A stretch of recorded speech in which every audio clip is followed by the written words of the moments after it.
Ready.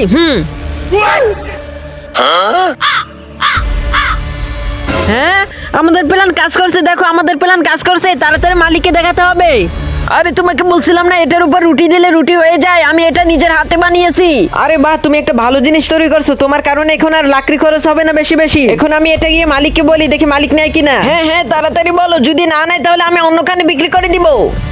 আরে তুমি ওখানে কি করতেছো? কাস্টমার বসে আছে, তাদেরকে খবর দাও। আর তুমি ওখানে বসে কি করতেছিলে ওর সাথে? আর ওকে? আরে মালিক, ও আমাদের জন্য একটা কাজের জিনিস তৈরি করছে। দেখেন এই রুটিগুলো চুলার উপর দেওয়ার পর রুটিগুলো হয়ে গেছে। আমরা যদি এই মেশিনটা কিনি তাহলে আমরা অনেক লাভবান হব। আরে তুমি এটা কি বলছো? এটা কি সত্যি সম্ভব? এটা কিভাবে হলো? আরে মালিক, সম্ভব, আপনি আমার সাথে চলুন।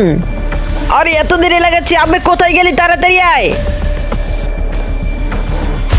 এই তো হয়ে গেছে স্যার, এবার চলুন আমি দেখাচ্ছি। এই যে ভাই, মালিককে দেখান কিভাবে রুটি হয়ে যাচ্ছে আপনার সোলারে। আরে ভাই, তোমাকে তো একবার দেখাচ্ছি, আবার দেখতে চাইতেছো কেন? আমি আর পারবো না, আমি এটা নিয়ে চললাম, অন্য কোথাও বিক্রি করবো আমি। আরে দাঁড়ান দাঁড়ান ভাই, জান আমার মালিককে তো একবার দেখান। আচ্ছা তুমি রুটিগুলো ধুয়ে দাও, আমি তার লাগাই দিচ্ছি। বন্ধুরা, ভিডিওটি ভালো লাগলে লাইক করো, ভিডিওর পরের পার্ট দেখতে চাইলে সাবস্ক্রাইব করো।